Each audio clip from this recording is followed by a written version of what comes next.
Oh iya. Assalamualaikum warahmatullahi wabarakatuh.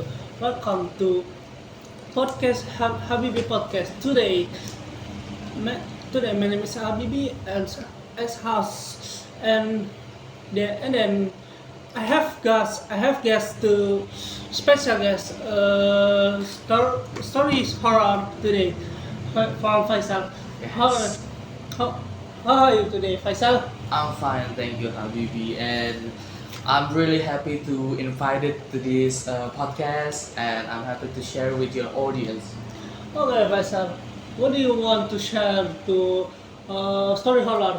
Well, the story is happened when I was 10 years old, and it was when I'm back to the hometown with my mother's family, and I going in one car and 15 people in one Suzuki Carry. That's a great car, man.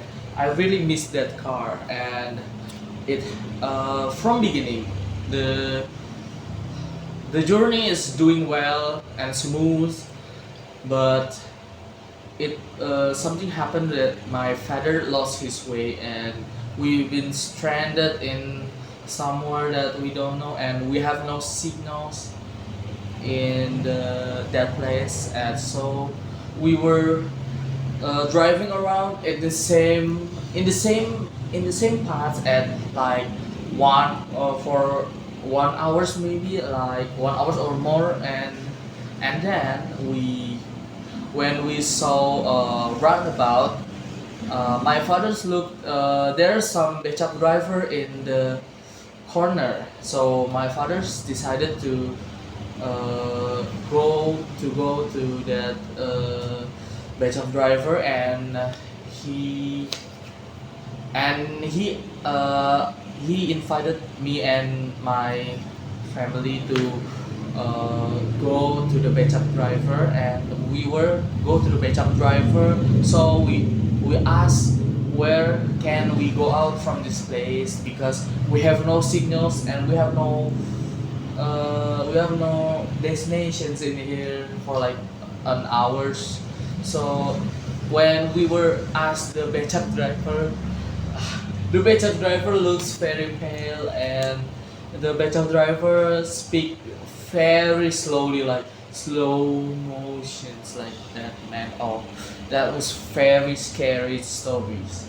And so my mom tells my dad to maybe we could go back to the car, because it's not it's really strange that some random Becak driver in here in 12 midnight. So we are go back to the car immediately when we see the person, that person, yeah.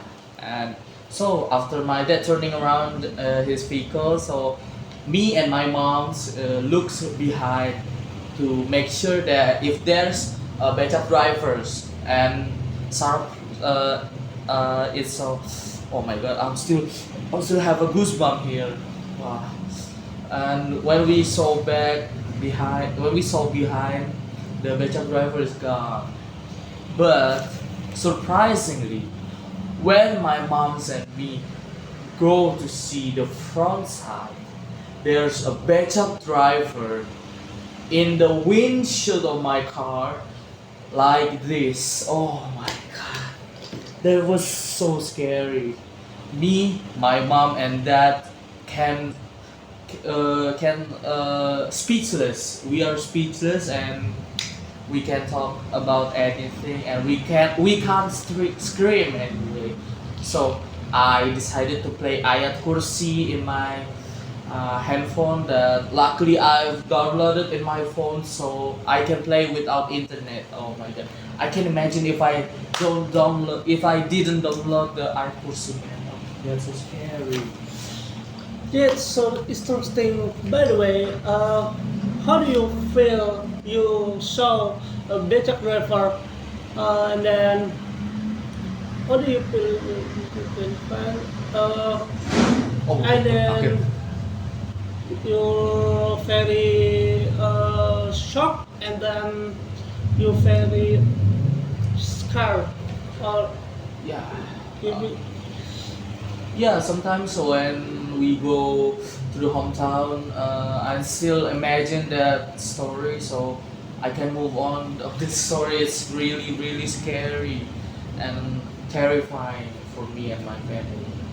And all the passengers behind is sleep, and just three of us still awake, and yeah, just three of us that we see that mysterious Becak driver. do you think do you have anything other story horror again? Well, another story, maybe when I was 8 and I must take a surgery, a tonsil surgery. It was 8 years old and I have a high fever and have a sore throat, and I have to take a surgery at 8 p.m. At the time, my parents brought me to the hospital at 7 p.m. and we were waiting for my room to rest and to go into surgery. So when we were waiting for the room, my mom asked me to walking around for if for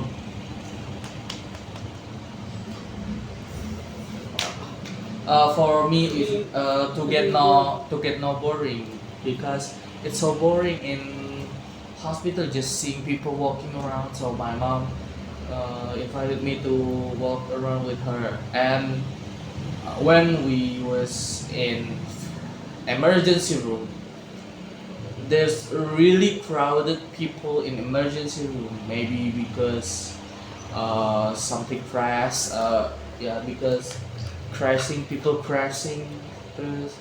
And but there is one thing in outside, in like, this is me and my mom, and this is the person, this is the something that going into us, and that thing is covered in blood all over their body. And I don't know his or her, his head, it's detached but it's still hanging in behind of the back, yeah.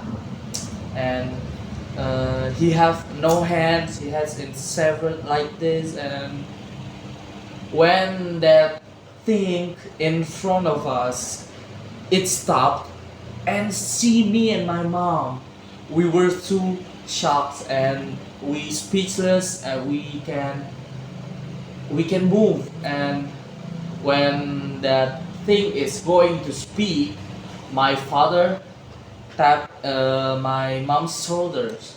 So we finally awake again, and my father's my father's is following us in the back, so we don't, yeah. So he really care about us. So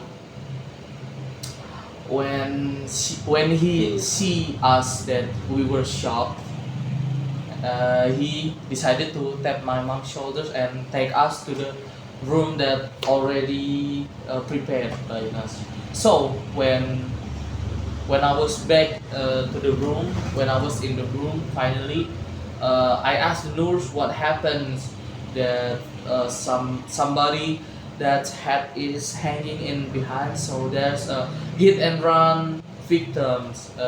His head is detached and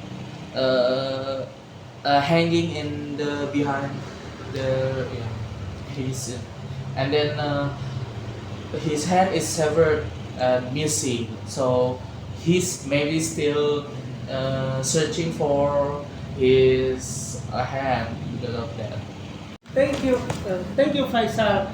You ask, you tell me story horror because I'm finding it Terrifying. terrifying. And then, thank you so much. Yeah, thank you for inviting me to. I actually love to share my uh, horror story because like it was giving experience to the listeners. Yes. Okay. Thank you for inviting me.